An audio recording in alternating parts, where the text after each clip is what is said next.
Good evening, and welcome to another episode of Enlightenment Through Understanding and Wisdom with your host, Jacob Strong.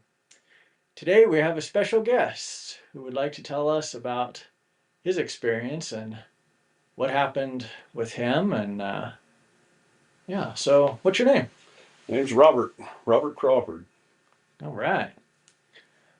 So tell us a little bit about yourself. Well, I come from farm stock. Farm stock. Farm stock, yeah. Raised cattle and we grew our own crops and stuff. We lived off grid for part of my upbringing. Okay.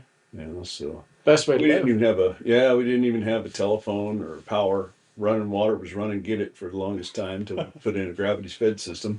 Wow. Yeah. So I was kind of naive to the way town folk work. Yeah. I hear you there. I grew up very sheltered life myself.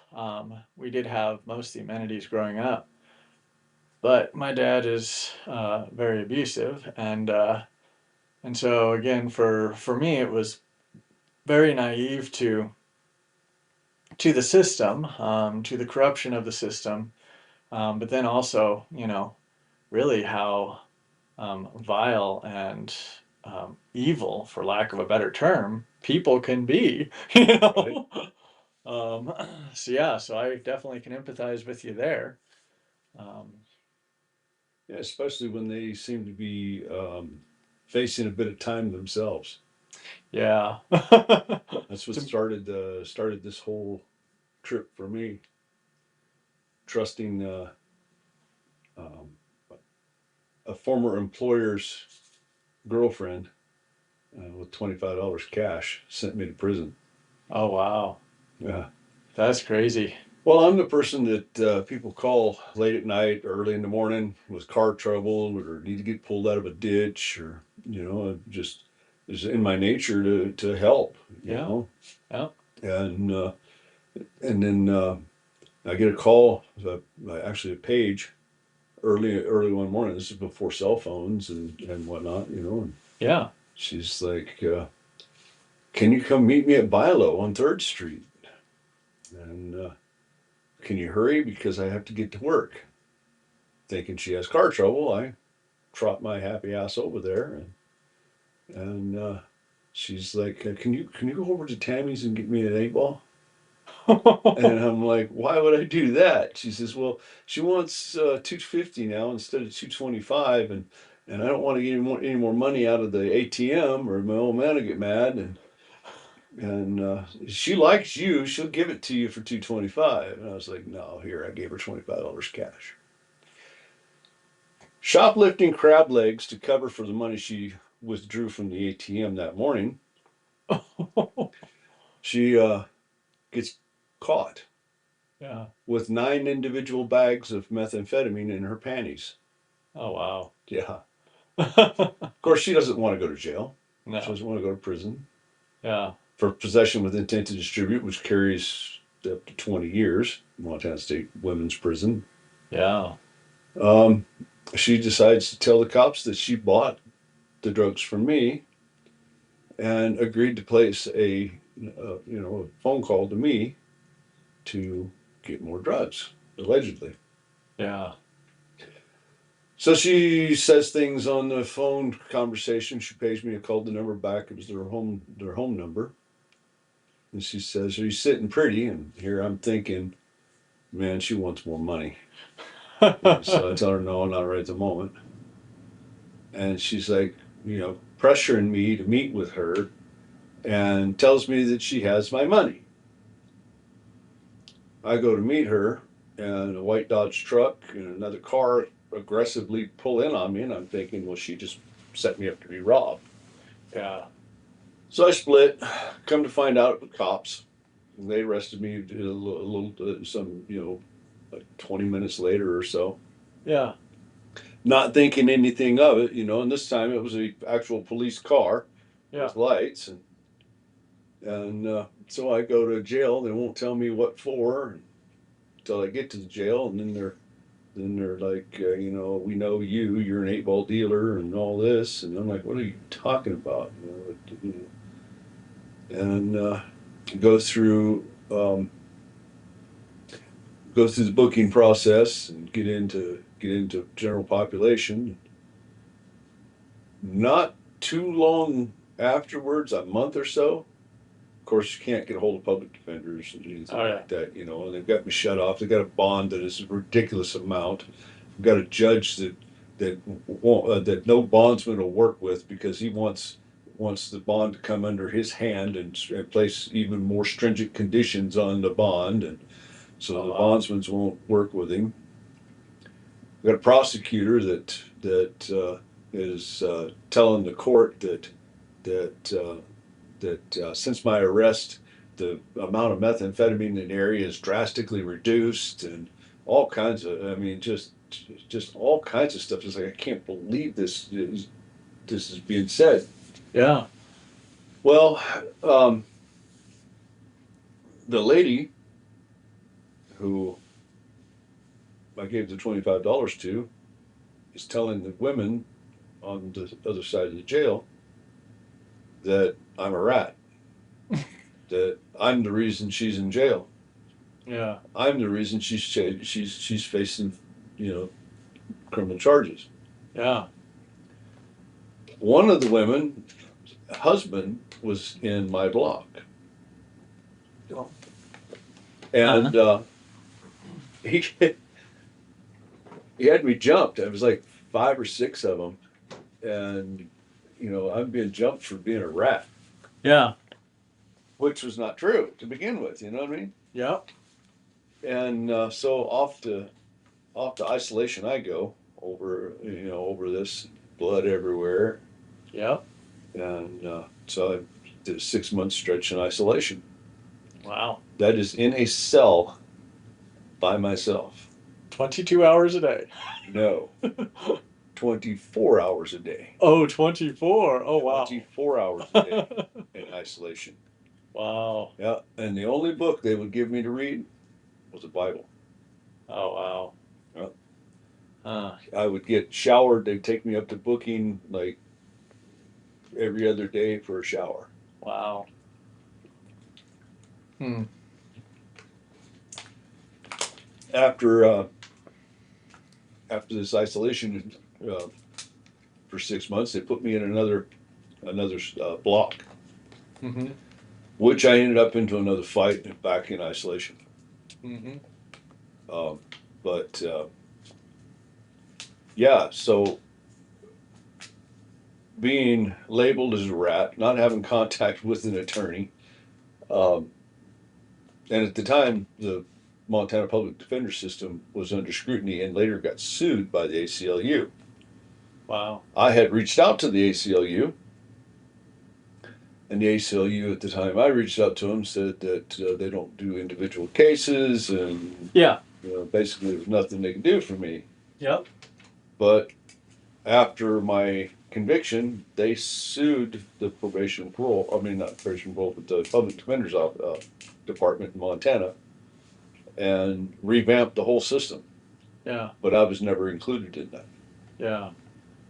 So while I'm up in the Montana State Prison, I finally get my trial transcripts, Yeah. and I get some of the assholes off my back about this being a rat, Yeah. because I show that she testified against me, put Right. me in prison. She got favorable terms on her sentencing. She got 5 years Montana Women Prison for simple possession, as opposed to 20 years or 5 to 100 years for persistent felony offender or possession with intent to distribute. None of that was disclosed to the jury that she got favorable sentencing, Yeah. favorable terms. But what's really interesting is how the trial played out. Mm-hmm. I'm sitting there in the trial. She's on the stand. She testifies that at 6:30 in the morning, I approached her at Bilo. Doesn't say that I called her. It says that I approached her. And after I gave her such a great deal on an 8 ball of meth, she went to the ATM machine and withdrew $230. That $230, she paid me $225 for an 8 ball and put $5 in her gas tank. After a break, now she was put back on the stand. This time she has a receipt, an ATM receipt. The prosecutor has her read this receipt off. This receipt's never been disclosed to the defense. Mm-hmm. Judge allows it. Sets the foundation that this was been in her purse at her mom's house the entire time. Yeah. As she's reading the receipt off, I don't catch it until I'm in prison and I see the transcripts. Yeah. That it's at 5:37 a.m. that she withdrew the money from the ATM. Yeah. That's a whole hour Yeah. before I met her at Bilo. Yeah. It would be a full 45 minutes before she texts me to meet her at Bilo. Yeah. Okay? So there would be phone record for that. Yeah. The officers, speaking of the record, the officer said when said in his reports that I had a very active and at trial that I had a very active pager. Well, a pager, if you don't acknowledge a phone call, it'll Repaid you. yeah, in like 5 minutes. Every 5 minutes it'll go off. Yeah. Until you acknowledge it. Yeah. My attorney, after prompting her to ask, says asked the officer. Well, he says, "Is there something you have to do to the device to acknowledge a page came in?" Or he says, "Well, I don't know. It's just much more elaborate and fancier than more expensive than anything we have." I was like, "Tell him to get it out of the envelope, get it out of the evidence envelope, show it to the jury." It was a Motorola Renegade. It was the cheapest thing you could get. $49 got me the pager and a month's worth of service, so that I could get work calls. Yeah. But that would never come out. They never brought that out. Yeah. So at this point, her testimony is that she paid me $225 for an 8 ball and put $5 in her gas tank. So why is it this phone conversation, recorded phone conversation, where she's adamantly insisting that she has my money, and I could just meet if I just meet with her, and she could come to me and all this. Yeah. Why would she owe me any money if she paid me in full? Yeah.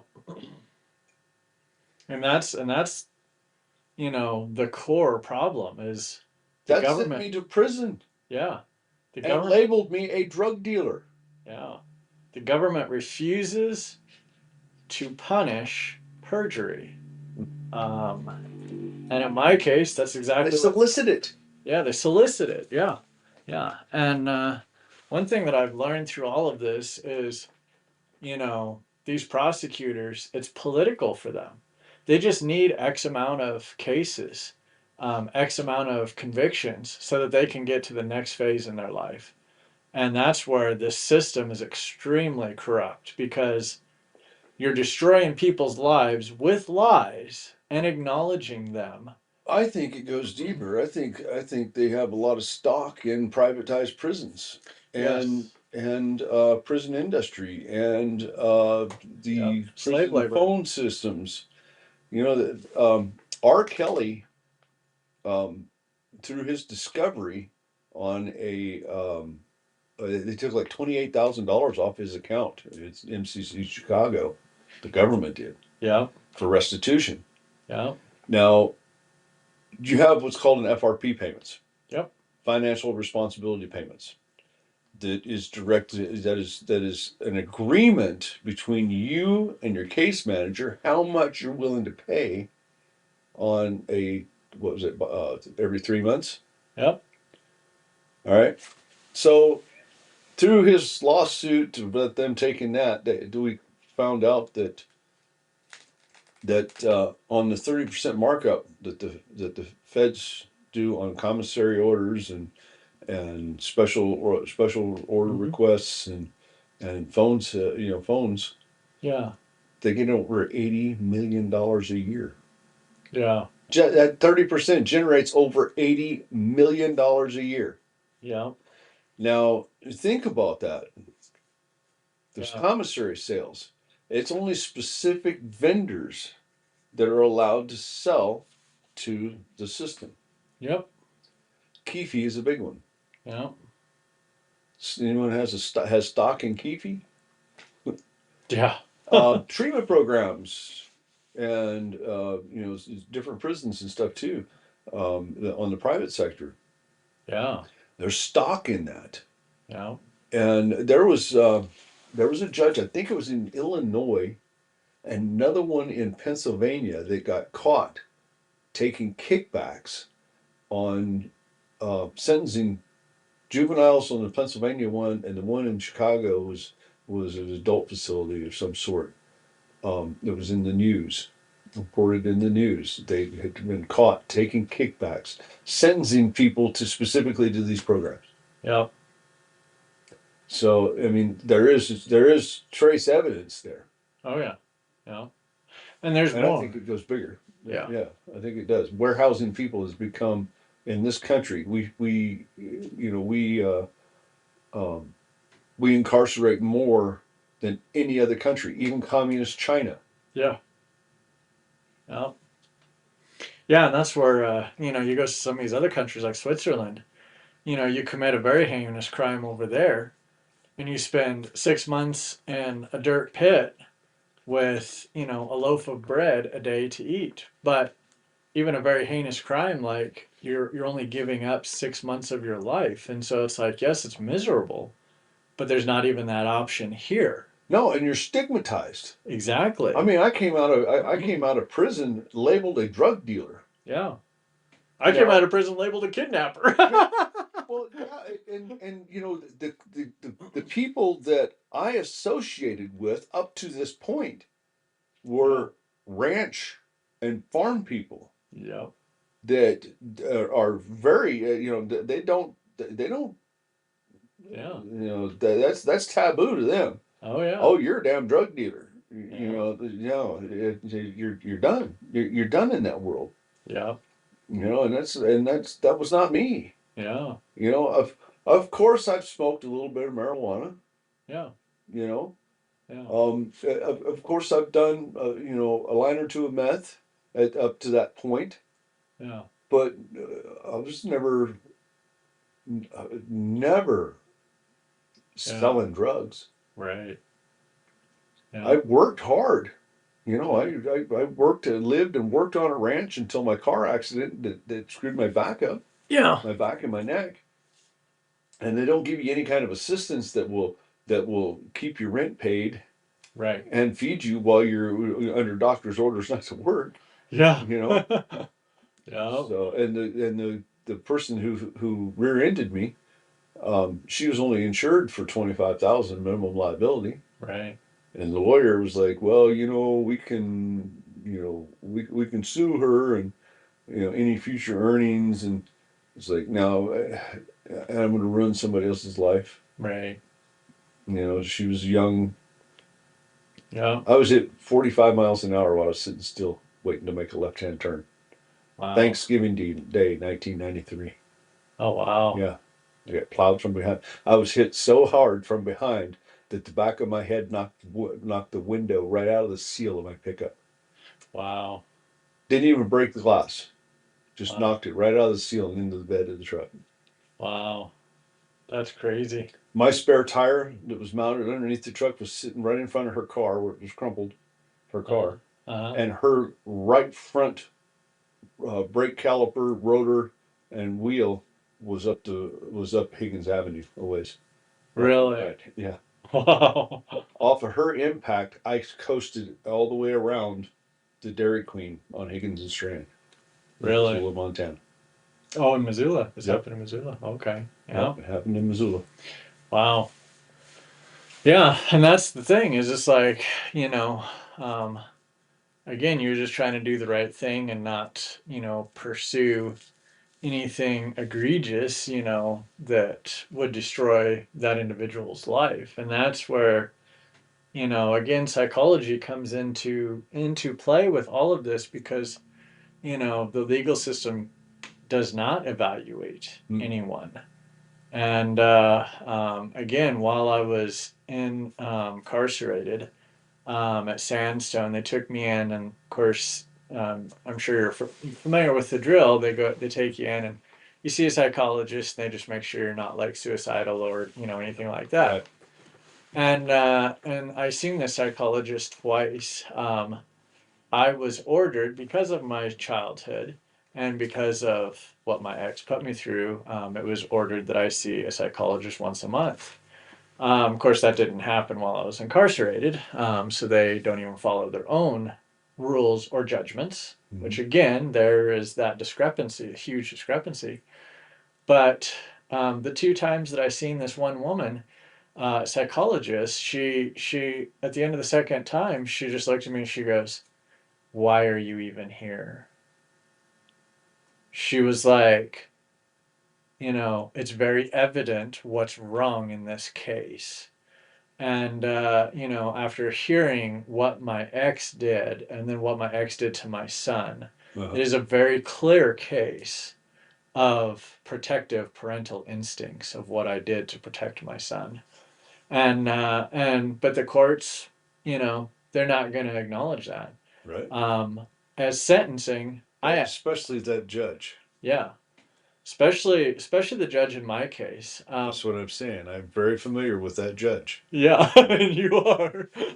And what's interesting about that, I asked for the death penalty at sentencing. And as some of my listeners know, that is immediate. The judge, by law, has to then order a psych eval for me. Because why? A person who's asking for the death penalty has obviously mental issues. The reason that the judge refused to order a psych eval for me is because he knew I was right. Everything that I said was right. My ex is mentally disturbed. She moved out of my house because God told her to marry her ex husband. All of this stuff was suppressed in my trial. My attorney did nothing at my trial. And, and even bringing up my ex wife's arrest record, which, as I have submitted to the courts, she has been arrested 4 times and denied bond. So a public safety factor was put on her.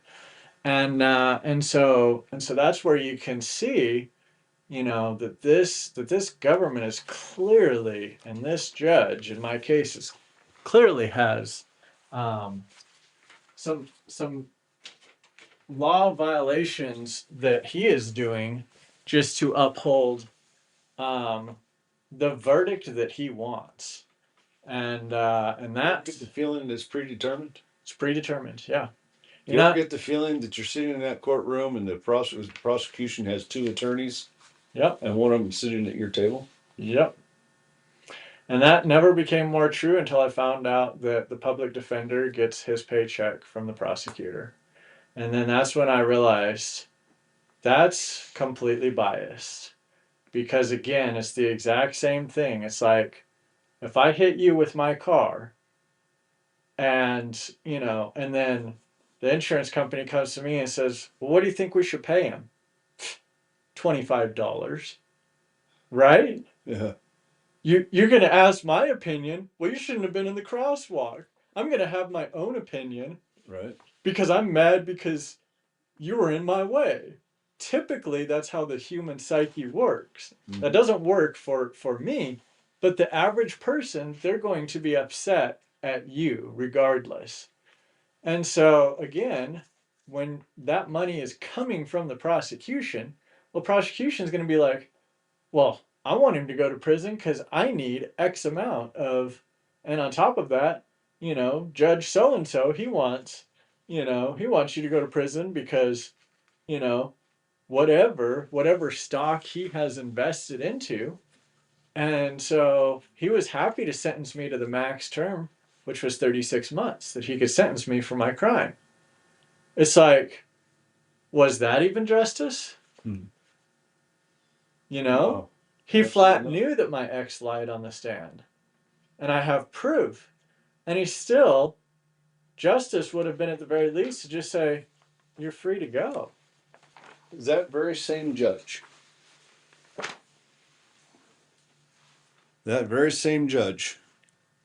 at my sentencing,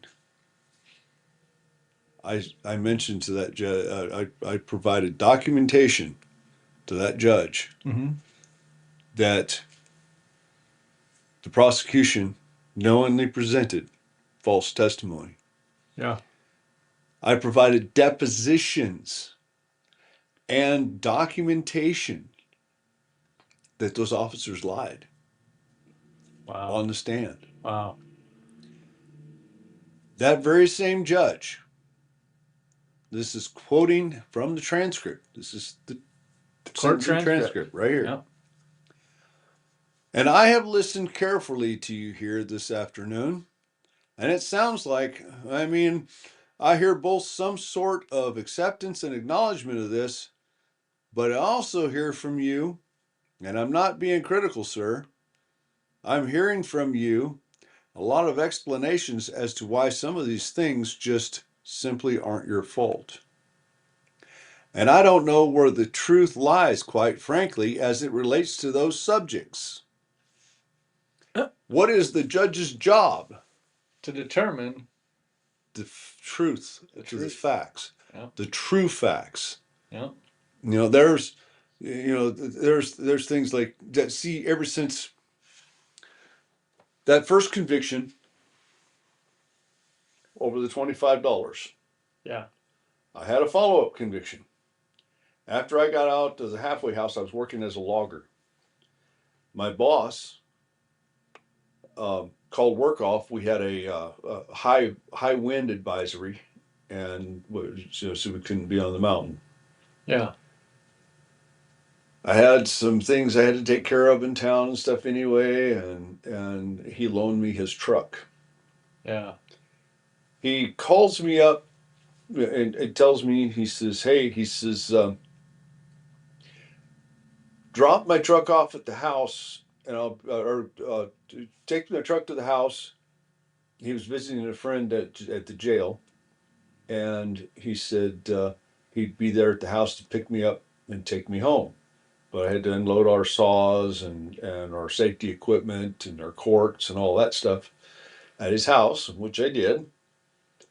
And when I let myself into the house, I went to the bathroom, and before I even flushed the toilet, there was bang, bang, bang, sheriff's department search warrant.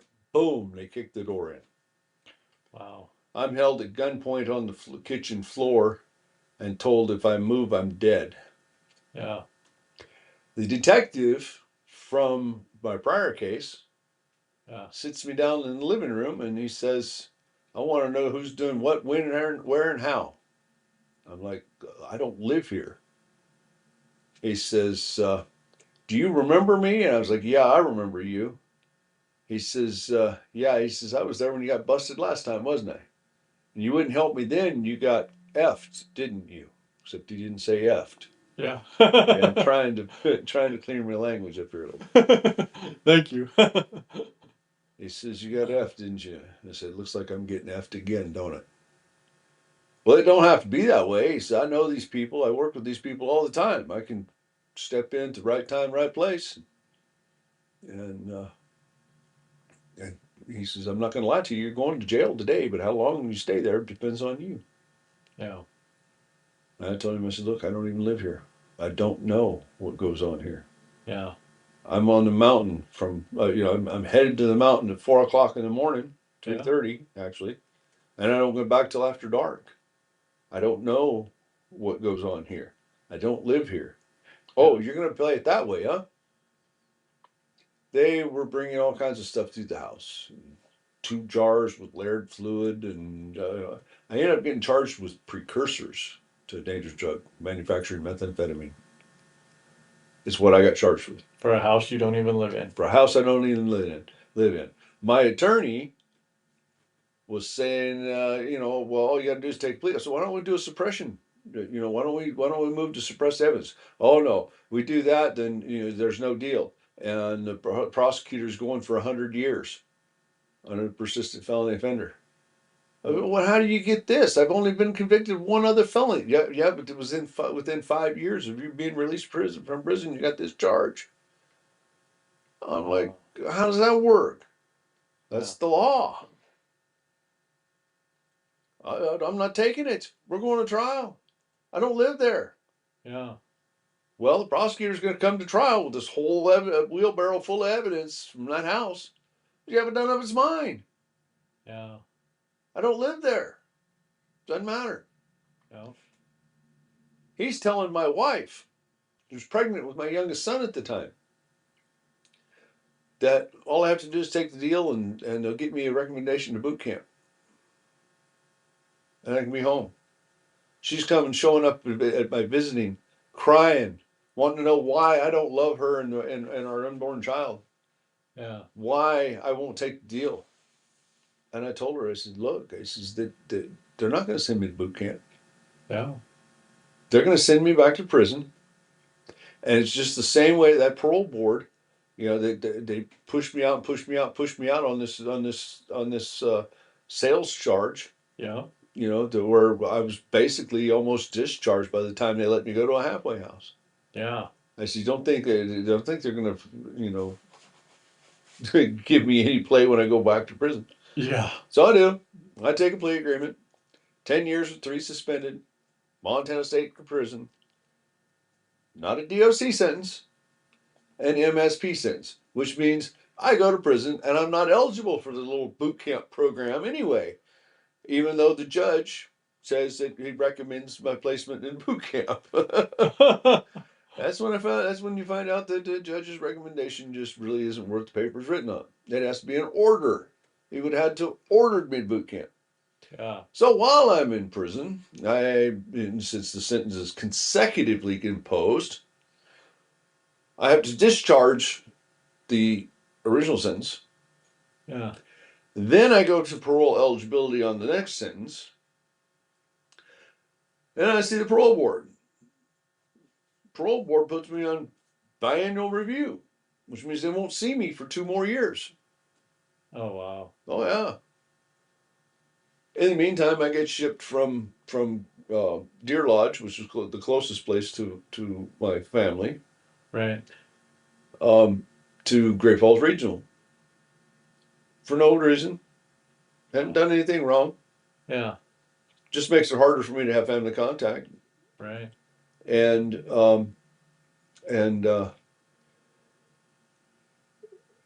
automatically it's like, well, what did you do wrong?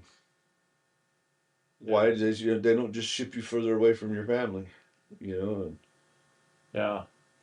ends up being too much stress, and she's gone. I still have contact with my son now, but it's Right. not it's Yeah. not the point. The point is that my family was done. Yeah. My family was gone, Yeah. and I had to sit that time out. Yeah. That's when I got sleeves, Yeah. tattoos. Yeah. At this point, I didn't have tattoos. Yeah. It's just part of that breakdown. And I'm pretty resilient Right. because, like you, I was raised by an abusive parent, Right. abusive parents. Yeah. My father used to beat the crap out of me. He'd drag me out of bed at 2, 3 o'clock in the morning, Yeah. and beat the crap out of me for something that I didn't get done, or something that I didn't do to his specifications, or something. Yeah. Or I sassed back to my mom or something while he was, gone. He was a heavy equipment mechanic. He worked away from home a lot, out of town a lot. Right. And of course, homework to me was building fence and taking care of animals, Yep. You know, I went to school. I got picked on in school because you see my hands here. Yep. Working man's hands.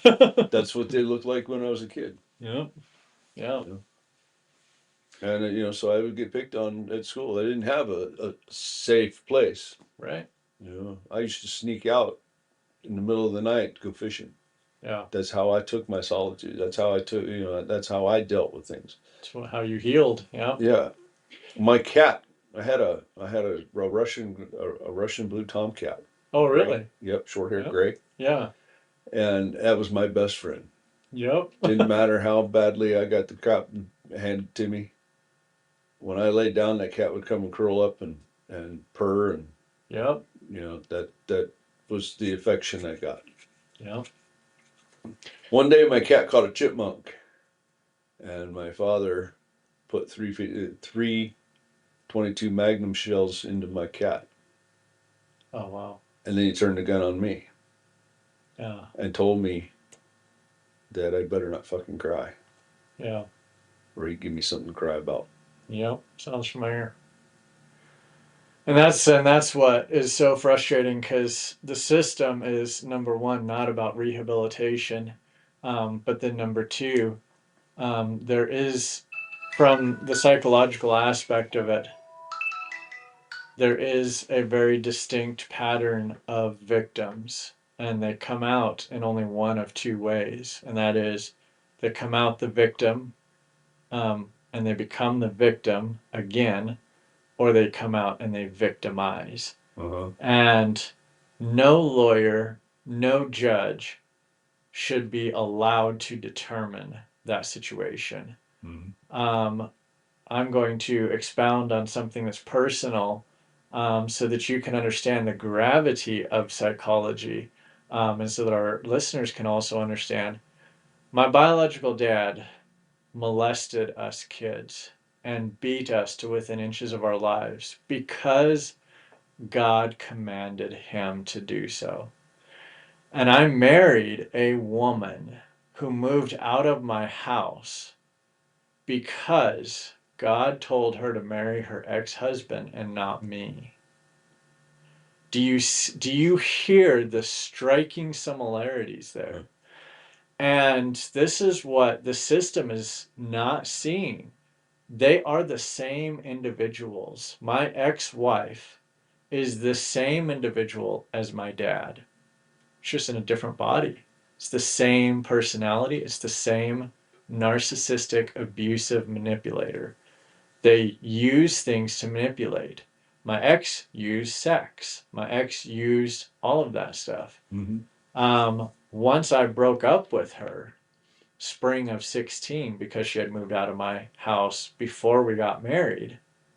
Um, once I broke up with her, then she realized I started dating someone else, and she realized she had to get me back. Once she got me back, and once she got that marriage, and once she got that baby put in her, then she flipped, and she started using God even more to manipulate and get what she wanted. Mm-hmm.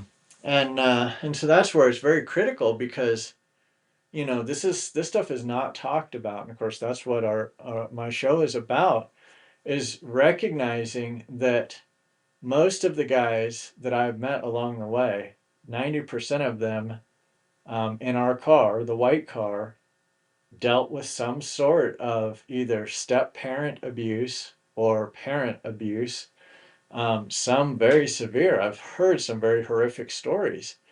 And it's like, you know, I've never done drugs, I've never even done pot. But here's my point. And my point is when do we look at the victim and really get in and say, what caused this behavior to begin with? What caused this person to do this? Why was I so submissive? My ex-wife was 11 years older. She is 11 years older than me. So I sought a parent figure, right? Okay. I mean, you start seeing this psychology starting to play out, and then you're like, you know, psychologically, it is abnormal for a male to look for someone older. I've only been with older women. You can go back and look at all my girlfriends. They were all older than me. I've never been with someone younger. I used to be that way. I used to date older women, Yep. and but I identified with older people. Right. Same here. Growing up, I didn't identify with the kids that were in my age group Yep. because they didn't know how to work. Right. They didn't know how to work. They didn't know. I mean, they didn't know, what work was. Yeah. I did. Yep. I knew what the construction field was. Yeah. I was operating heavy equipment at 14 years old. Yeah. I was doing things, and I identified with people that were much older than me. Right. Was The able to working class. carry conversations, intelligent conversations with people, and talking about slope and grade and Yep. benchmarks and all this stuff because I understood all of this, Right. level and plumb and this I understood all of this. Yeah. Um, Football, baseball. So I didn't really understand a lot of the stuff that kids my age were involved in. Wrestling and all this stuff. Yeah. I'm going to date myself a little bit here. We didn't have the home video games and stuff they like the kids grew up, and I used to paddle in school too. Yeah. Got my butt paddled in school several times. But it was a different day and age. Right. And you just you took your lumps. Right. You didn't complain about it. You took your lumps, Yeah. and it's just society has gotten so soft. I can see how you don't want kids to grow up the way I did, Right. so to speak. Yeah. But they go to such extremes that Right. it's part of that system. It just Yeah. catches up. It catches everybody up, Yeah. and doesn't do a good job of filtering out the Right. actual abuse from those that are trying to play the system. Yeah. It's like the partner family member assault. Yeah. Women so many times have found that is how they can control Yeah. their situation, their men or whatever, is, oh, he hurt me. Call up the phone, 911. Oh, he hurt me, Yeah. and they go to jail. Yeah. I've seen it happen. Yeah. But if you took now, I've been doing time since September of '97. I had less than 3 years on the street, Oh actual wow. street time. Wow. And if you took all the drugs from all my cases and you put them on a scale, you'd have right around a quarter gram of methamphetamine and three 100 milligram morphine sulfate pills. Yeah. That's it. Yeah. Yeah. And I've got paper till 2049 with the state of Montana. Holy cow. Yeah. That's insane. I know people, I've been in prison with people that had kilos and 10, 15, 20 pounds of methamphetamine and people are getting busted with fentanyl, 1,500 tabs of fentanyl that don't even get close to those sentences. Right. Not even close. Yeah. Yeah. And again, it's, there's no consistency in, Well, I often wonder, how did my name get drawn out of a hat like that? yeah. Well, I can tell you what I believe. They don't talk to anybody who knows me. They don't Right. talk to people that have known me for 40 years Right. and have had daily contact with me.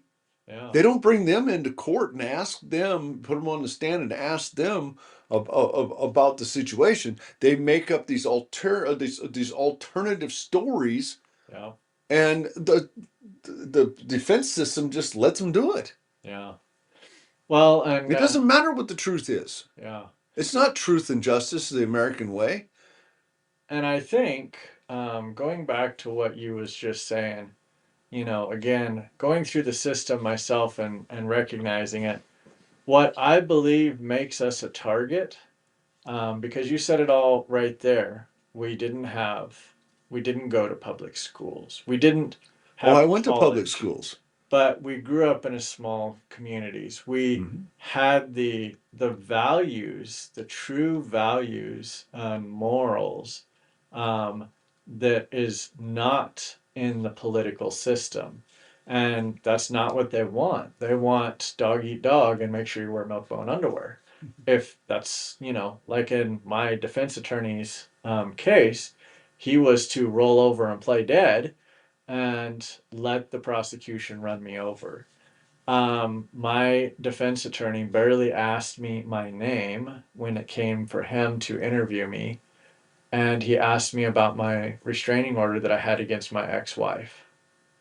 He didn't ask about the phone call, the last phone call that I had with my ex wife, where she yelled and screamed at me over the phone, not 3 days before I went on the run, because she forgot my son's dentist appointment. He didn't ask about that, and I told him about it.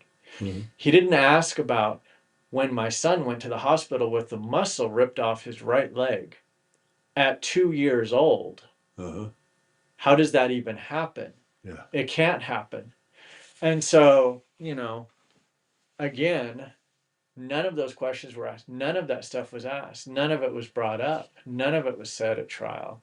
And so I believe that they pull our number from the hats based on, you know, well, these people have morals, and we want to break those morals down because we're willing to act on what's right and not on just following the law. What happens when a police officer or a probation officer or a prosecutor is found to be lying to a court?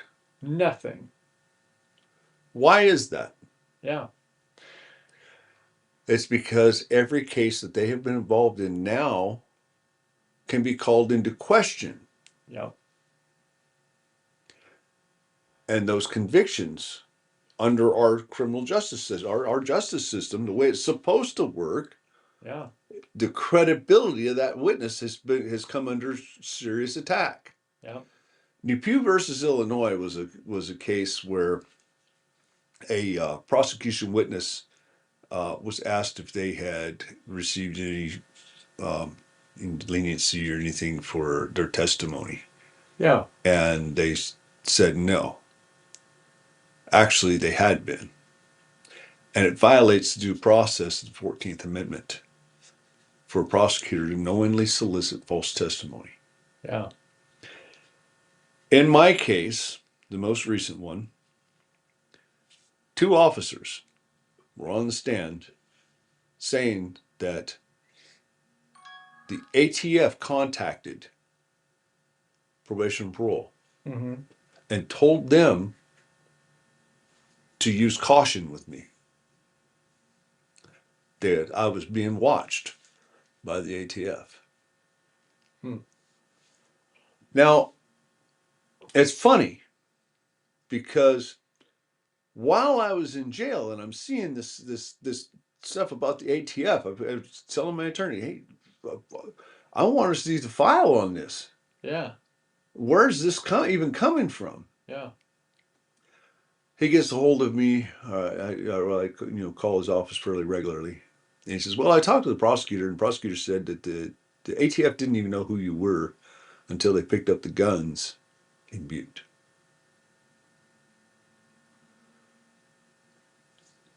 But the prosecutor continued to push this ATF narrative. He continued to solicit from two officers on the stand that I was being watched by the ATF, and they got this credible information. The judge Wow. himself, even when confronted with this, what do you call it? Um, Evidence well, yeah, or lack thereof. that the ATF had not, in fact, um, I'll read this to you. Uh, this is about this falsified evidence. I'll try to keep the names out of it here. Well, I don't have to. Yeah. It's not slander and it's not defamation. It's true. That's right. There you go. In my arguments, it is undisputed that this defendant reserved his right to appeal the suppression hearing results. I had gone to a suppression hearing where they blatantly lied to the court. Wow. I had physical transcripts of depositions prior to this ever coming out, right? Yeah. And they completely reversed their testimony. Wow. You can't do that. Yeah. That's perjury, Yeah. right? Yeah. Preserving the right to appeal the results of the suppression hearing does not mean the defendant is guilty by default. In fact, what it means is that the defendant had no hope for a fair trial when the government and officers presented false testimony to the suppression court that was in fact not disclosed to the defense, not contained in any reports, and was a complete factual reversal of previous officer depositions. The right to appeal the suppression hearing results would in fact include, but not be limited to, the defendant's presentation of evidence to the 2255 court. A 2255 is a type of appeal. Yep. Okay. That is the defendant's final Right. appellate remedy. Unobstructed access to the court that would include allowances for COVID-19 lockdowns and the court actually considering that evidence. The 2255 court refused to consider the evidence and facts presented by the defendant, which included but was not limited to the following. PNP officer Jacob Miller, hereinafter P.O. Miller, was the source of all information relevant to the defendant's arrest, and that information was proven by this defendant through documentation to the 2255 court to be factually false. They were lies. Wow. 2.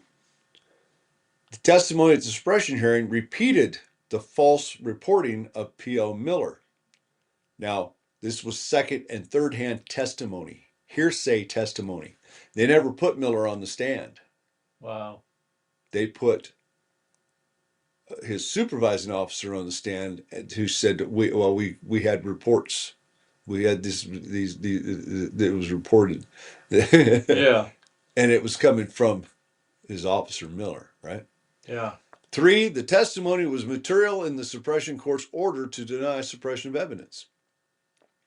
The defendant presented documentation supporting the fact that P.O. Miller falsified information to a county attorney deliberately with the intent to circumvent the warrant requirements in searching a safe removed from the shared residence without a warrant. See United States versus Swearingen. Authorization to search was subsequently granted based upon the information given to county attorney that Crawford is the only person reported to live in the residence. This information was in fact proven to be false information by testimony of the defendant's parole officer and documentation beginning on or about April 2018, more than 3 months before P.O. Miller lied to the county attorney. At that one point, Sorry about that. my niece and my girlfriend, I'm holding their names here, Yeah. were reported to live with the defendant. It is a fact that my girlfriend was encountered behind the residence as PNP officers Dan Blando and James Cameron were leaving. It was reported then that she did tell the officers that she lived at the residence with the defendant. It's in their reports. Okay? Yeah. It is important to note here that the warrantless search of the safe authorization was 9 days after the safe was removed, and 8 days after PO2 Barrett and PO Miller were advised by Deputy Chief Brian Collerman that a warrant was required because the safe was removed from the residence, informing the POs of the federal outcome in Swearingen. Meaning that once the property was removed, and if it was not part of the conditions of release for off-site searches, they had to have a warrant. Right. The warrant require the exception to the warrant requirement is the specific conditions of release. Right. Testimony and reports reflect that there appeared to be 3 occupants of the house and there were in fact articles of clothing and hygiene that were female in nature found in the room where the locked gun safe was removed.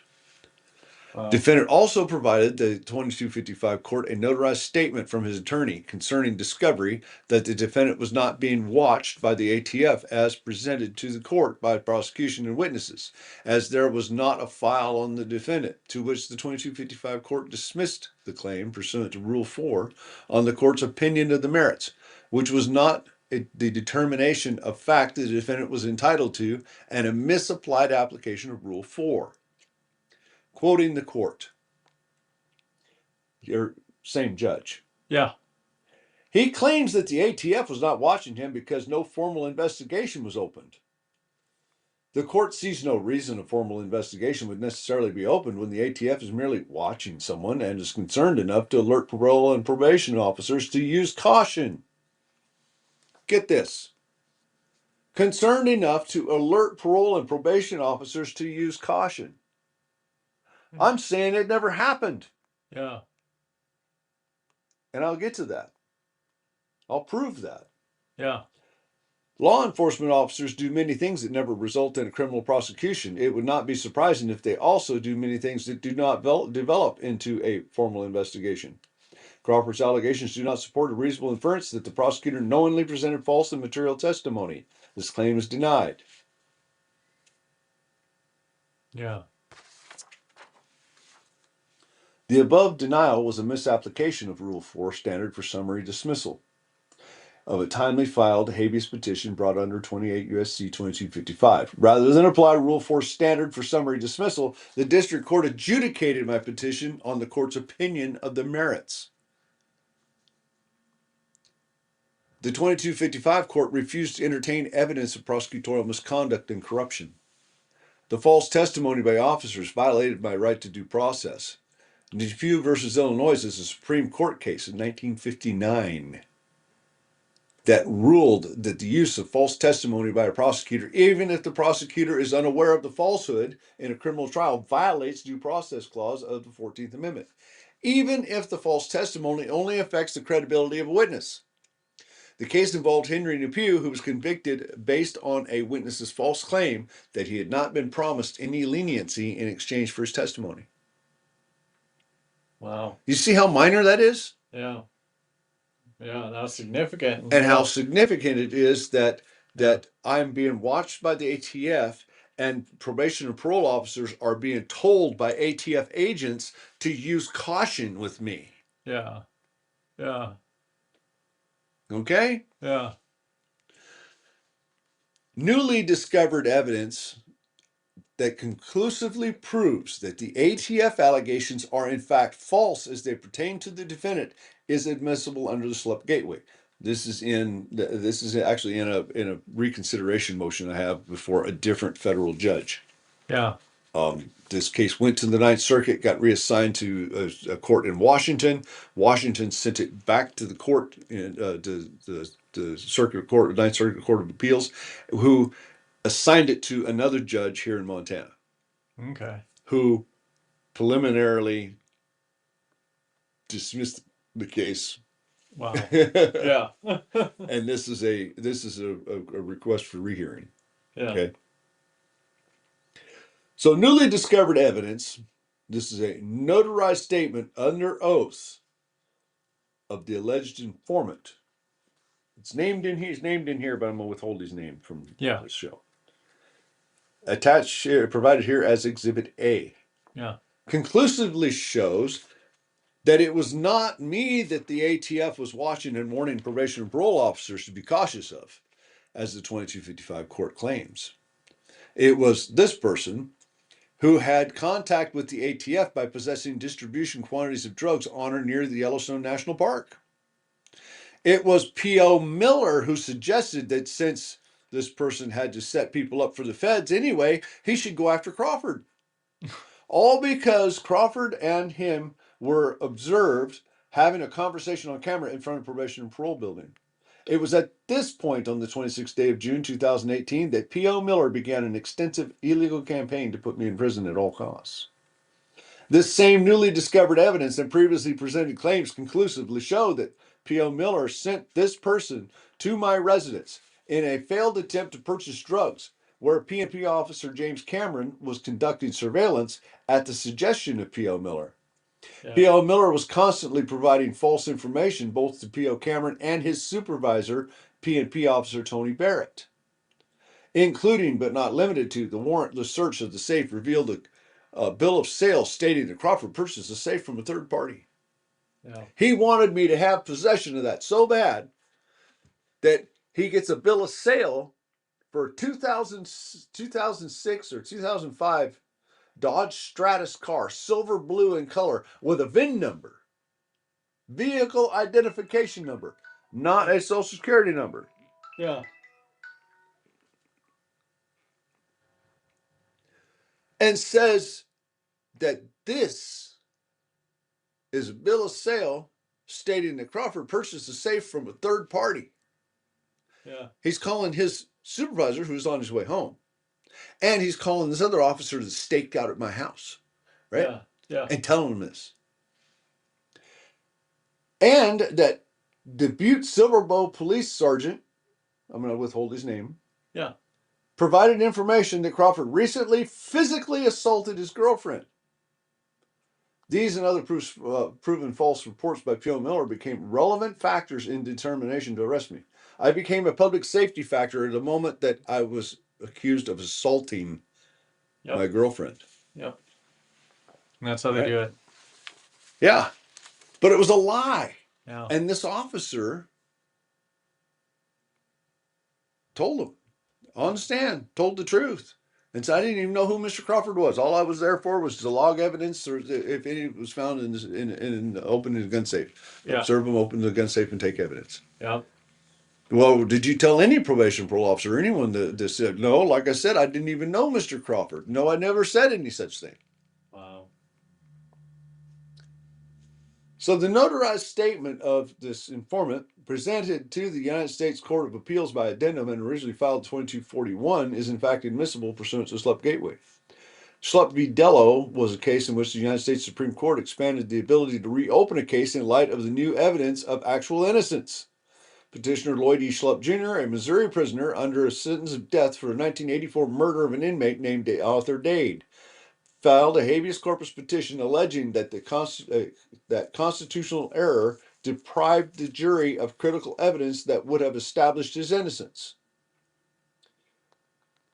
So when I provided the original 2255 court Yeah. a notarized statement from my attorney that I wasn't being watched, and then the court turns around and says, "Oh well, the ATF is just merely watching somebody and concerned enough to alert probation."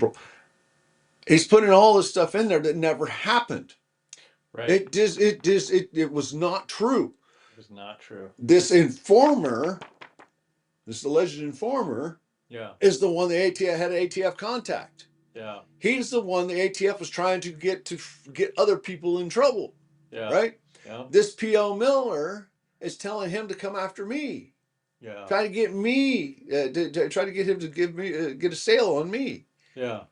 Which never happens. Yeah. Even when he shows up at my house. Yeah. I'm trying to clean my house up after it's been wrecked by people. I had the cops called on me so they could rob my house. Yeah. And then they partied in my house for days. And then probation and parole climbed through a window to access the house. Yeah. And further contaminate a crime scene. Right. Yeah. Never mind the $250,000 worth of my tools for my two businesses that got stolen. Yeah. You know, when they kicked in the door and left it unlocked and left me in jail. Yeah. You know, never mind all of my collectibles, my coin collections, my 1944 Anne Cochran original painting, and all this stuff that I had that I could leverage. Right. In my in my general contracting business and trying to get into real estate. Yeah. Never mind any of that stuff. They don't care about that stuff. Yeah. They just soon I lose that. Yeah. You know, all this time I've done it in prison, I didn't learn these skills I have Yeah. in prison. Yeah, you had them before. I had them before I went to prison. Same here. Yeah. Yep. You know, Yeah. it's Yeah. so. See, the defendant has maintained his innocence. The defendant has maintained that he is innocent of the charges, and by fact that he has preserved his right to appeal the suppression hearing results. This court should find that, but for the presentation of false testimony, this defendant would have proceeded to trial. One cannot hope for a fair trial when the other side presents evidence that is not in any reports, not previously disclosed, not based in reality, and materially different from previous depositions and reports. Yeah. How can you have a fair trial if they're just going to say anything they want to say and the judge just goes with it? Yep. So the 2255 court, this is D, obstructed defendant in presenting his procedural claims. The defendant filed a timely petition pursuant to 28 U.S.C. 2255 habeas corpus. That judge misapplied Rule 4 standard for summary dismissal. Rather than apply Rule 4 standard for summary dismissal, the district court used a corrupted record as it adjudicated the petition on the merits. No authority provides for Rule 4 dismissal on the merits. The court did not find a procedural defect. This is the standard for Rule 4, summary dismissal. A procedural defect. That means it was not timely filed. That the statute of limitations had run on it. Yeah. It was timely filed. Right. Nor could the court find that the claims were frivolous or failed to state a cognizable claim. Yeah. Reason being, the court, when I filed for compassionate release, stated that the claims I raised on my compassionate release were cognizable claims for 2255. Yeah. And then when I filed the 2255, I used those same claims. Yeah. So the court can't say they weren't cognizable. Yeah. They just shoved them out the door on Rule 4. Wow. All right. The court did okay. The purpose of Rule 4 is fully explained in Neese versus Bloodworth. Now, Neese versus Bloodworth was before the judge that's on this case now. Yeah. Who did the same thing as the other judge. Yeah. And the Ninth Circuit Court of Appeals told this judge, no, you can't do that. Yeah. There's no authority for Rule 4 dismissal on the merits under Rule 4. Yeah. So I'm kind of interested to see if this judge is going to abide by that decision. Yeah. Interpret and apply the law correctly. This was a near identical twin to the instant case. It is clear that the court did not wish to admit or expose corruption resulting in an innocent person being sent to federal prison for a lengthy prison term. Yeah. And you can see right here, I'm not going to talk about this I'm not going to give too much information. Yeah. Because this is a statement. Yep. And it is notarized under oath by the person that they're saying was an informer against me. Yep. Saying that knew me to be using and dealing drugs. Yeah. Which I'm sure is just another lie from Jake Miller. Yeah. Okay. And it talks about none of this trouble that he was in or that his wife was in had anything to do with me. It was all unrelated to Crawford. Yeah.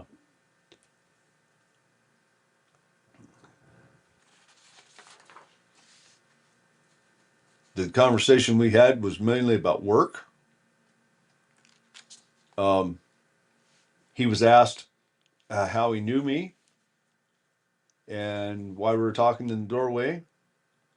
And he says, I said, as far as I know, Robert's Cleaning does a lot of roofs, that I'm also in hot water. Jake Miller walks in the room, came in. I said, I got the ATF since drugs unrelated to Crawford was on the cusp of Yellowstone National Park in Livingston. There's where the ATF information came in. Wow. It had nothing to do with me. Yeah. Nothing at all to do with me. Yeah. But it gets twisted with the court that the ATF agents are contacting these probation and parole officers and telling them to use caution with me. Yeah. Okay, and the ATF wants him to try to get 3 buys from 3 separate people. Okay, Yeah. let's see. And he says, Jake Miller. Well, you think you can get Crawford on a sale since you got to do work for the ATF? It's right there. Yeah. Wow. He said he doesn't engage or even dabble, and left it at that. Then on July 18th, 2018, the night I was arrested, he actually did show up at my house and try to buy drugs from me. Really? Went in to see wife's PO with her. She was anxiety ridden over the incident unrelated to Crawford. I again was approached by Miller and asked if I could try and do a buy that day. This was the day that he cut the safe open without a warrant by lying to a county attorney Yeah. after being told that he had to get a warrant, Yeah. right? To blow it off, I said, not doing it good, but I'll check, and then left it at that, and then get back to him. Left and took the wife home, went seeing my dad, was on his deathbed. I later stopped at Crawford's and asked if he was holding, and he told me no. I know better than to even be involved in any crap, and told me he was working and discussed work. Upon leaving, I called P&P Jake and told him it was a no-go. Yeah. And then he was contacted shortly after by the ATF to go to Billings. Wow. The ATF didn't have anything at all to do with me. Yeah. But it's this court, Yeah. the system. They put all this stuff in there. There was in my PO's report, it says that we're searching the garage. The chemicals known to be used to manufacture methamphetamine were found in Crawford's garage. My investigator asked him, "Well, what were these chemicals?" He says, "Oh, I don't really know what they were. That's not really my thing. I don't know much about that. Just one of the officers there said they could be used for that." Yeah. All right. Do you know how broad a range that is? Yeah. How many people have Coleman stove fuel? Yeah. I had Coleman stove fuel. I had Coleman lanterns and Coleman cook stove in my camping equipment. So did I. How many people have starting fluid or brake cleaner? Yeah. You know, how many people have? I mean, I have a mechanic business and Yeah. I have a construction business, so of course I've got drain cleaners and paint thinners and starting fluid, which is ether. You know, Yeah. these could all arguably be used somewhere in a process to manufacture methamphetamine. Yeah. But I was never charged with precursor chemicals. Right. They don't have any pictures of them. Yeah. It was never put in evidence. It was just he mentions this in a report Yeah. that he didn't really know what they were. Yeah. Just somebody there said they could be used for that. Yeah. He gets on the stand under oath, right hand raised, and tell the truth, the whole truth, nothing but the truth, so help me God, and says that in my training and experience, there were chemicals known to be used to manufacture methamphetamine around his garage. Yeah. The judge puts so in his order to deny my suppression hearing Yeah. that there were chemicals known to be used to manufacture. It's like, what are they? What Nobody are- ever told me what they were. But they You know, can't identify. nobody ever gave me an opportunity to dispute anything. Yeah. You know, Yeah. So it's just all this stuff. It's just an accumulation of all this stuff. There was one of the conditions of my release was violated because I had contact with an absconder from probation parole, and one of the conditions of my release is that I will not have knowing association with felons. Well, I bought a truck from a guy. yeah. I was in Helena putting new trusses and roof on a garage that was fire damaged. Yeah. While performing my work, a guy shows up with a 1998 Dodge Dakota RT. Yeah. All right, less than 50,000 miles. This little truck is a two-seater with the tonneau cover and a 360 Magnum engine in it, V8 engine in it. Yeah. $3,000. Yeah. The truck booked for like 8 grand. Wow. The guy that owned the house in the garage I'm working on, and he says, "Hey, are you interested in this truck?" I don't know what. Yeah. 3 grand. All right, yeah. Yeah. So I buy the truck. Yeah. It's a Exactly. business transaction, mind you, Yeah. Yeah. A legitimate business, right? legitimate. Yeah. All right. Yeah. Now, in that condition of my release, it says I'll not have a known association. It says that church, school, work is not it doesn't apply. Yeah. Okay. When you go to Walmart, do they ask you if you're a convicted felon? No. Even if you're a convicted felon running a cash register? Yeah. Exactly. Okay. Yeah. This is just how much sense this makes, right? Yeah. So, I mean, they just pile everything they can on and say everything they can just to make to paint just to paint The picture they demo. want. Yeah. Yeah. And that's what I noticed as well, and it's interesting that you hit on that as well because that was in my stuff as well that I can't. It is in reports Yeah. that my girlfriend was on the premises Yeah. and two officers spoke to her, Hmm. verified that she lived at the residence. Yeah. So how does P.O. Miller tell the county attorney that I am the only person reported to live at that residence? Yeah. Yeah. And again, that just shows even more corruption. We're talking about my federal case Yeah. where I went to prison for my girlfriend's firearms that were in a locked gun safe, which Yeah. is completely legal, Yep. Yeah. even under the conditions of my release. I am a non-violent felon, Yep. wrongfully convicted, mind you, Right. giving somebody $25 cash. Yeah. I was raised with guns. I was raised harvesting animals. Yeah. But these knives that they're talking about that they got out of my house, Yeah. those were my butcher knives. Yeah. My they're Exactly. tools. Exactly. I told my my probation officer when I met her recently that, hey, I have a block of knives right beside my stove. They're fixed blade knives, Yeah. and one of them is about this long, Yeah. about 14 inches. Yep. She said, "What are they?" I said, "Well, you they're knives for cooking. They're Kitchen knives. kitchen knives. Yep. Steak knives, paring knives, and you know." Yep. Oh well, those are fine. Yeah. What makes those any less dangerous than my hunting knives and my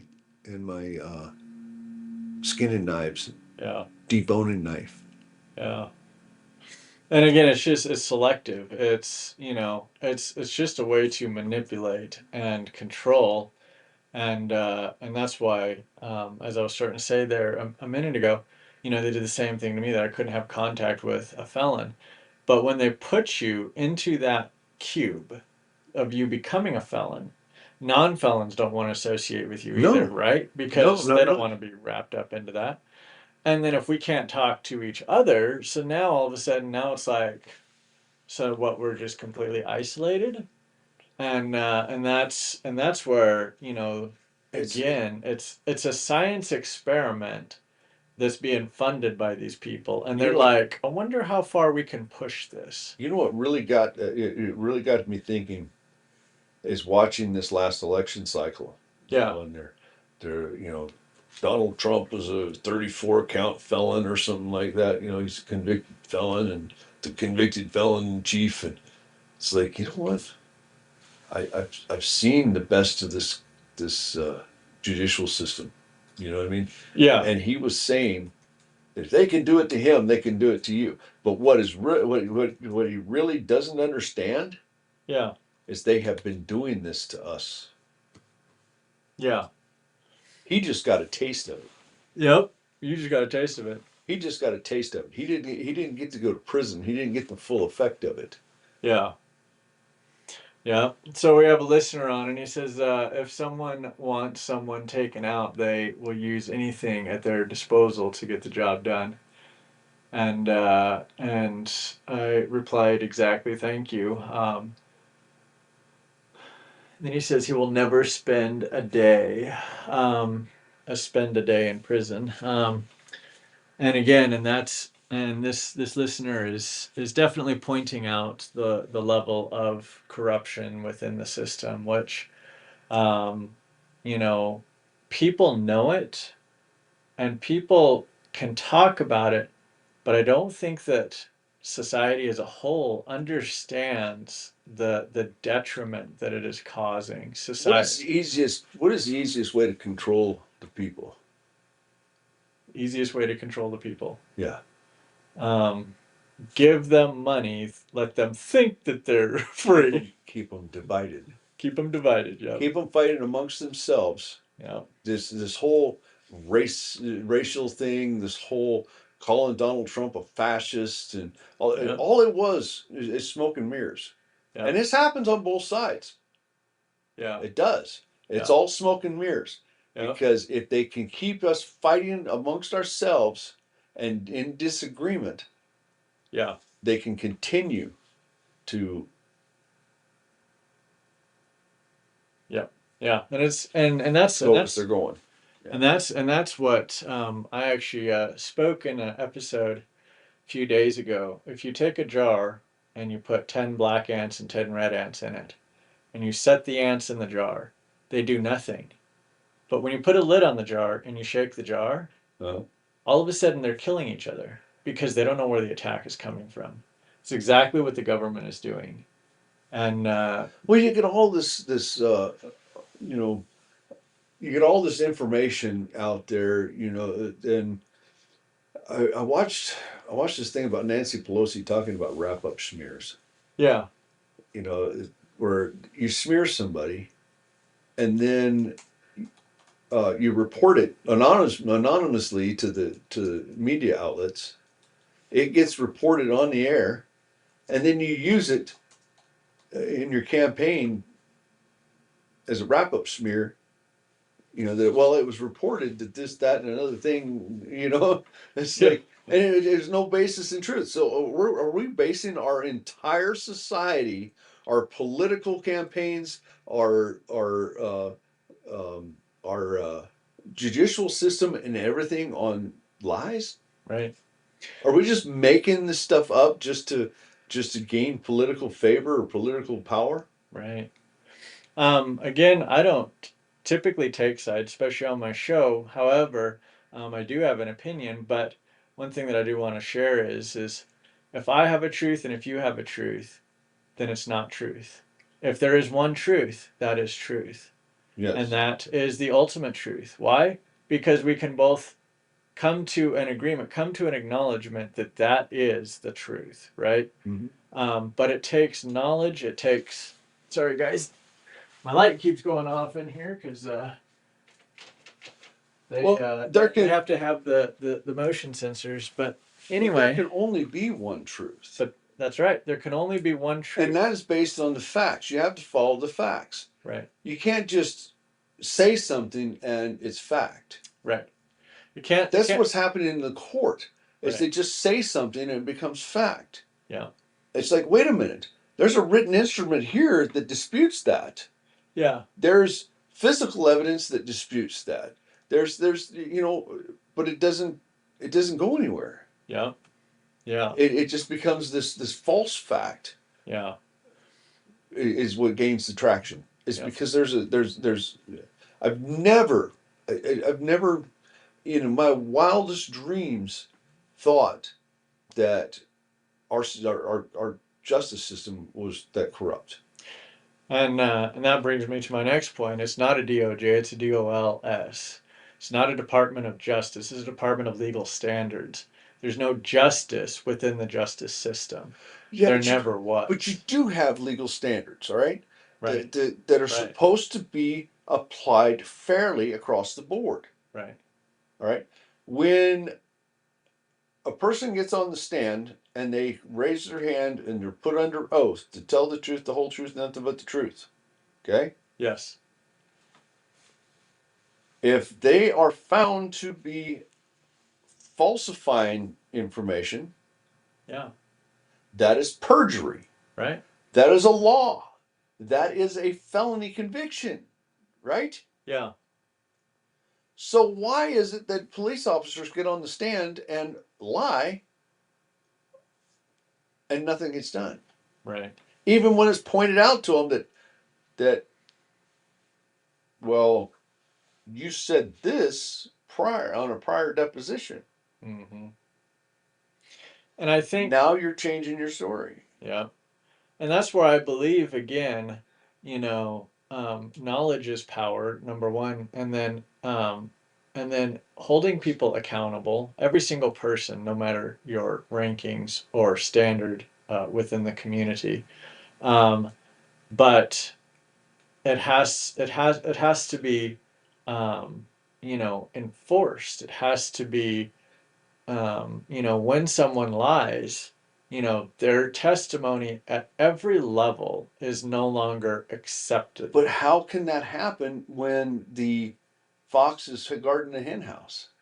Right? When the judge himself sits there and lets it happen. Yeah. Yeah. And that's If you have any objections, sir, you have to go through your attorney. yeah. Yeah. Well, he's not opening his mouth. He's not making objections. Yeah. You still have to go through your attorney. Yeah. So then when I am self-represented and I bring all of this stuff up, Yeah. and I'm not talking about making conclusory allegations without support. Right. Every allegation I made in this instrument Yeah. was supported with documentation. Right. Yeah. With documentation. And that's the same thing with my case. Transcripts Yeah. came right out of their own mouth. Yeah.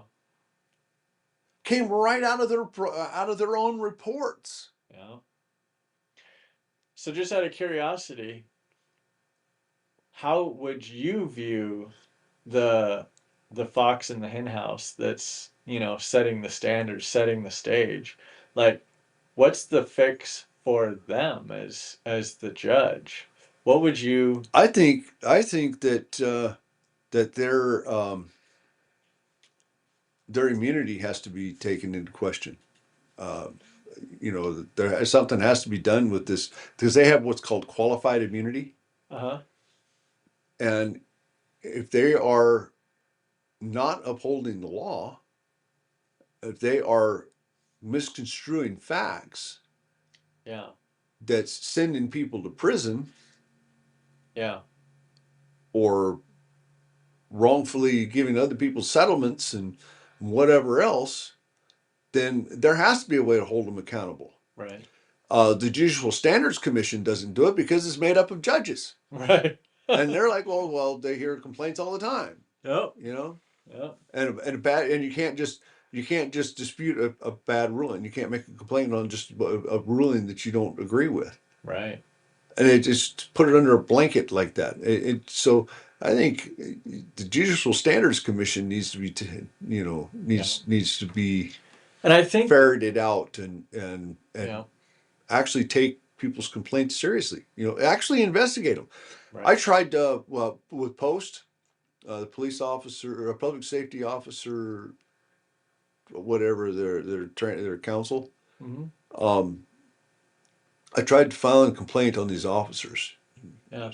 and they were found by the commission without. Uh, they stated in their report that they called and talked to the officers, and they said they did everything by the book and left it at that. And Again, that's those are officers officers that talking are to officers. yeah. Yeah. So, and that's what I was going to get at is we have the brotherhood which has become a problem. So you have the fireman brotherhood, you have the police officer brotherhood, you have the brotherhood of HVAC technicians. Um, and that is a problem because now you're biased on one side only. Mm-hmm. And so that's, that's where for me, you know, it a judge needs to be evaluated by someone else, a psychologist, someone who understands a little bit about the human mind. But they're appointed. These federal Right. judges are appointed. Yeah.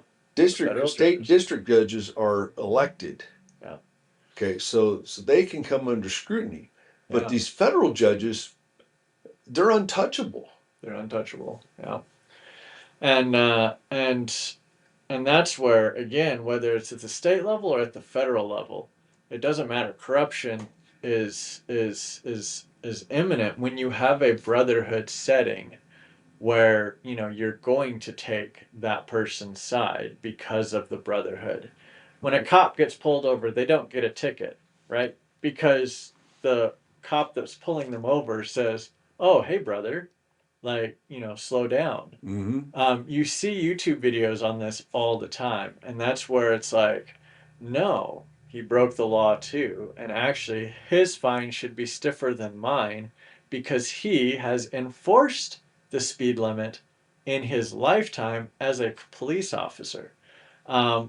It's going opposite. Everything is going opposite of um, absolute right, out of absolute truth. Everything is going the other direction from that, and it doesn't matter, like I said, what side you're on, because ultimately, at the end of the day, you know,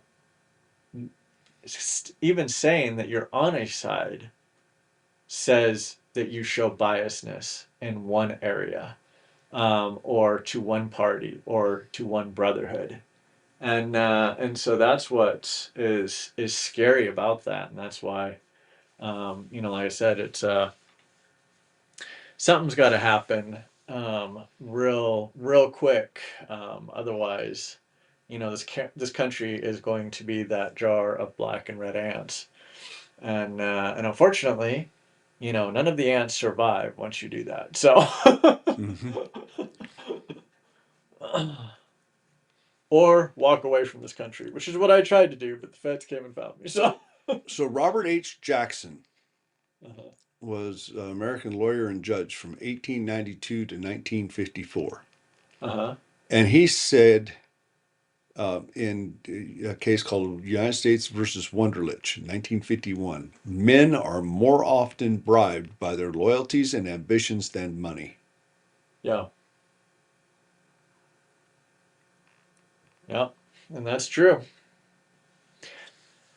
That's for sure. So when you have a police officer or judicial officer, judicial standards commission or whatever, and that's what you have judging these complaints, Yeah.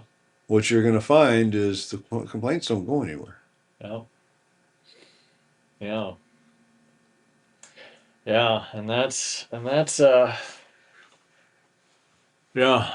The only way to do it is eliminate the band of brotherhood um at every level of the DOJ.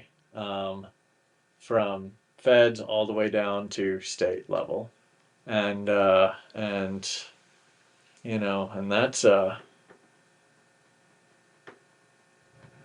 that's going to be tough to do with societal norms as we have them set up today. And I think a lot of it has to do with convenience, communication, being able to um, reach the you know reach globally, but as well as reach other towns and other areas, and of course Facebook.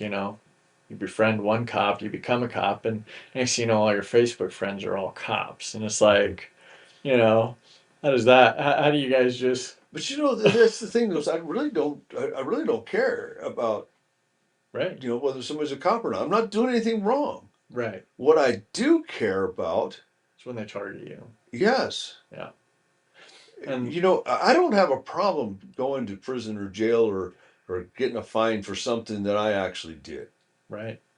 Yeah. But when you want to send me to prison so much that you have to sit and lie Right. and make things up, Yeah. that's where I have a problem. Right.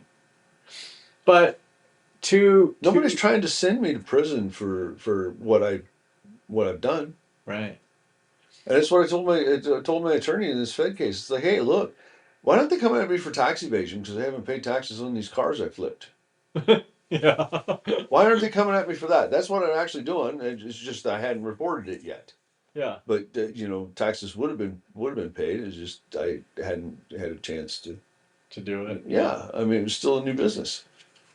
But again, I don't think that helps the person. Like I was saying earlier, you know, given our backgrounds, Supposed what to you shared, project um, confidence in the judiciary. right? Well, how are you projecting confidence in the judiciary when it's all make believe? It's not real. There's no rehabilitation. There's no helping people. It's not a justice system, because that would be justice. My biological dad is sitting at Montana State Prison, and really, I should have taken a gun and just taken him out when I was a child. And that's the honest to God truth. Why? Because the DOJ didn't do anything except just put him in a cube and then still allow him to sue us for 15 years for wrongful arrest for this and that and the other, even though there was overwhelming evidence as to what he did to our family. Uh-huh. And physical evidence, not just hearsay, but physical evidence. And so it's like, so there again, the legal system didn't help our situation. Mm-hmm. It still hasn't helped. He gets to sit up there in a nice cell eating his commissary while I have to go to work tomorrow. Like, But you know full well that it isn't all that nice. Somebody I read a comment in a newspaper at one point that said, we need to go back to the basics in prisons and give them nothing but a blanket and a mattress. Not take away their TVs and stuff that the taxpayers are. Taxpayers aren't buying those TVs. Exactly. I don't know about you, but I had to pay for my TV, Yep. and they are not cheap. Yep. The cable that we hook our TVs up to, that doesn't come from taxpayer money either. That Yeah. comes out of what's called the Inmate Welfare Fund, which the state, the prison has been embezzling from for decades. Right. But that is what pays for that, and that's every time we make a commissary purchase, every time we make a phone call, portion of that money. Goes. Every time we make a hobby sale, Yeah. portion of that money goes to that inmate welfare fund. Yeah. That pays for that kind of stuff. Yeah. It's not taxpayers paying for weight equipment Right. or exercise bikes or footballs or Right. whatever to occupy the prisoner's mind. Right. And for sure, I definitely can grasp that and make sense of that, for sure. I do believe, though, at the federal level, I was at Sandstone, and of course, we had probably the worst fight ever. Like 6 people died, December of 23, and it was a gang brought on thing, and so when you have I was in Duluth, Minnesota when that happened. you were there, okay. you Yes, you heard about it. Yeah, you guys lost your weight equipment over there. Yep, we lost our weight equipment over it.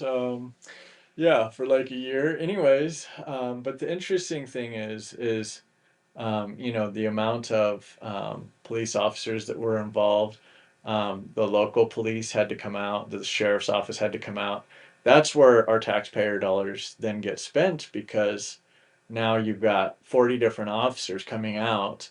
When whose fault is it? I'll tell you whose fault it is. It's the effing cops, because they brought in a Sereno when that wasn't a Sereno yard. And so it's like you can't even do ALP your job. classification in Right. Grand Prairie, Texas. Yep. Yeah, another incident. And so that's where it's like you can't even do your jobs right. And so it's like I've never been to state, so I don't know if it's similar or not. But my point is, even all the officers, my taxpayer money is some of it is going to incidences like that. It may not all be going to it, but it's like that's why I was saying, you know, I should have just killed my dad, back Well, when I had the chance. here's the here's the deal with the taxpayer money. When you have officers responding to frivolous complaints, Yeah, crimes, yeah, okay,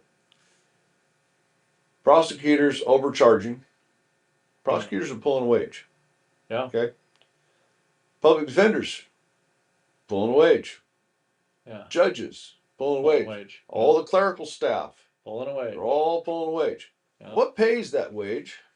yeah. Us taxpayer. Taxpayers' money. Yeah, Yep, it's all taxpayer money. yeah, for sure. Yeah. And yeah, and so that's where it's just So they put these people in prisons. yeah, What pays the prison guards and the wardens and uh, yeah. upkeep in the facility and stuff like that? It's all tax money. All tax money. Yep, Yeah. yep. Commissary is paid for by us and our families. Right. All this, all the little amenities. That all comes out of us. Yep. And then we have like at Montana State Prison, we have the MCE, Montana Correctional Enterprises. Oh, okay. Okay, that's the furniture shop and Oh, okay. upholstery and all that. Where Yeah. they're making money. Yeah, they're making money. Unicor in Yeah. the Fed system. Yep. You know, They're making money. military. Making stuff for the military and stuff too. I mean, Yeah. it's money. Oh yeah. Yeah, they had the print shop there at Sandstone and It's not going to the BOP. yeah. Yep. And yeah, they were But it's making funny calendars. that it's in the Constitution. Yep. That's approved slavery. It's approved slavery. Yeah. And Think I about that. Next time they offer you $5.75 a month yeah. to start in their HVAC Yeah. or the maintenance department, or Yeah. Yeah. working for the prison. Yeah. Yeah, I think I was the highest paid one at Sandstone. I was making like $65 a month. Oh, you made grade one, huh? Yep. Yeah, I was running the snow removal crew and construction two as grade one, Oh, really? and that's what I was getting, so like $60 a month. Wow. That's funny. Remodeling staff houses, Yeah. but making nice places for them to live. Oh, yeah. Yep. Wow. Yeah, Hmm. Well, but that's me. I don't, I don't take people to prison with me. right. Yeah. I don't ask people to support me in there. Yeah. I, I work. Yeah. I hustle. Yeah. I hitch horsehair. I do, I do hobby stuff that sells, Yeah. and I don't, I don't, I don't rely. I haven't relied on anybody my whole life. That's right. Yeah, same here. So, yeah. Yep. My father used to tell me, "Boy, I'll give you 6 months. No, I'll give you 6 weeks. And being out on your own, Mhm. you'll either be dead or in prison for the rest of your life." I've done a lot of time. Yeah. I've done a lot of time. Yeah. Where did that come from? Yeah. Well, Where's this? I mean, give me the meaning of why I have to go to prison based on fucking lies. yeah. Yeah. And some of that, I do believe in energies. There's Wi-Fi signals, and we believe in Wi-Fi. So, having frequencies and energies is something that we also are capable of projecting, right? Because if a Wi-Fi signal can carry information and data, wirelessly. So what was I cursed by my dad? So, again, not, I not mean, knowing you the best, but here's the now, deal. Like, if you go back to biblical times, I've read 5 different translations of the Bible, cover to cover. yep. I had a lot of time in isolation. Yeah. So back in biblical times, um, fathers would give blessings to their eldest child, Yeah. and this would, you know, nations were built on Right. a father's blessing. Right. So maybe there's some truth to it. Maybe it's the curse.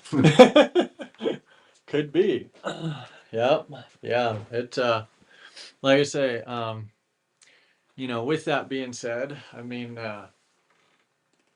um, a lot of that also came from astrology, knowing what sign you were born under as to what would become of you as an adult. And of course, when you look at all the cultures around the world, like Native Americans, right? How they got their names, Mhm. kicking woman, something like that, because they were kicking their mom trying to come out, right? So that's how they got their names, and so there's so much of that that is aligned with the stars. That I'm an Aquarius. That's my star sign, and so I'm so it's, Sagittarius. are you? Yeah. um, so I got this book up here on the shelf somewhere. Um, Jacob Strong, right there. And that was I went online and ordered that based on my exact minute of birth. And I'll tell you what, that's probably the most powerful book I've ever read, Hmm. because everything about me, it says it right there. Um, I would be protective, and look what I did to protect my son Uh, um, from that same abusive relationship. Um, Everything about me being submissive, everything about me is in that book, and that's where it's like, huh? And it didn't get close; it hit it spot on. Like everything is spot on. And the interesting thing is, like I was telling you, I've always sought older women, right? hmm And of course, most of them have been abusive, neglectful, some sort of, well, even in that book, it tells me I'm not supposed to have an older woman. I'm supposed to have someone younger. uh, So it's like based on my star sign and when I was born. And so it's like you start diving into it, and it's like, and then, like you said, when you read in the Old Testament, the parents lined up the kids with who they should marry based on them knowing their children better than their children knew yep. themselves. And of course, similar, same thing happened to you, but instead of, giving a blessing down to your children, it was a curse handed down to you, most likely from trauma that was unprocessed, by your dad. And again, I don't want to project too much. I'm just saying, like what I have witnessed, and generational trauma um, becomes cultural and becomes a way of life, a pattern. And I did discuss this in one of my podcasts. Native Americans are often looked at as a bunch of alcoholics, Uh-huh. but look at what the system did to them as a people. And so that's unprocessed trauma. Now, I'm not saying go out and hand them all $10 million, because money doesn't help heal trauma. It can't help heal trauma. Only you becoming aware as an individual heals your trauma. And then of course you can go back and you can heal generational trauma through understanding and wisdom. And so yeah, so that's that's my beliefs for sure. So Yeah. yeah. Well, one of the biggest things that I learned Hmm. was what happened to me did not define me. That's right. Yep. I defined myself. Yep. Even um, even with all I've been accused of and have gone to prison, um, I've never left a yard owing anybody. Right. I have my word means something. Exactly. When I give my word, I tell somebody I'm going to do something. I do my dead level best to do it. Yep. If somebody gives me something in confidence, I do my best to protect it. Yeah. And I'm not, per se a selfish person. Right. You know, I try to help people, And that's where, and that's where I get taken advantage of. right. That's where people call cops on me so that they have me arrested so they can rob my house. Right. And it just Yeah. it snowballs from there. And I'm a private person. Right. Now I'm actually posting things on social media and being in contact with people on a regular basis Yeah. to show what I'm doing, how I'm getting my money, and. Yeah. Yeah. And that's good. Like you were saying, so your dad can give you a curse that can affect the outcome of your life, but it can't define you and it can't affect you as an individual, your character, who you are. Hmm. And it can affect, like I said, the outcome, what you might do. And just like you said, you've spent most of your life behind bars. And so since 97, only 3 years out. Um, so that shows the power of his statement, but it also shows the integrity of you as an individual to overcome that and say, I'm not going to be bitter. Um, you know, I have every reason to be bitter against women because of what I have been through with my ex-wife, and yet I don't I don't, you know, hate women at all.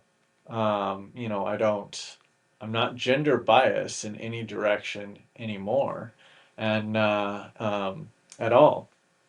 I had a mistrust for men in my early 20s because of what my dad put me through. But now it's like, hey, it's a human condition. It's not a gender issue. Narcissism is not a gender issue. It's a human condition. And ironically, it follows a lot of birth signs for narcissism. And so I can kind of look at those and then look at the individual and be like, hey, I'm seeing some commonalities here. Yeah. Yeah. But yeah, so at any rate, I should probably let you go because it's getting late. I really appreciate you coming out. Uh-huh. And talking with me. Hopefully, we can have you again out here soon, and we can mull over more stuff. Because again, it's raising awareness, and it's helping get that out there. Yeah. It's that's like I said, knowledge is power, and that's the only thing that's going to light up the darkness is when you continue to speak about it and continue to make more sense and pursue it, then more people can understand and more people can hear it. And then not only hear it, but they can feel it and understand. So yeah, like I say, I appreciate you being on the show with us, and thank you all for coming on to our show and listening to us. And y'all have a good night, and until next time.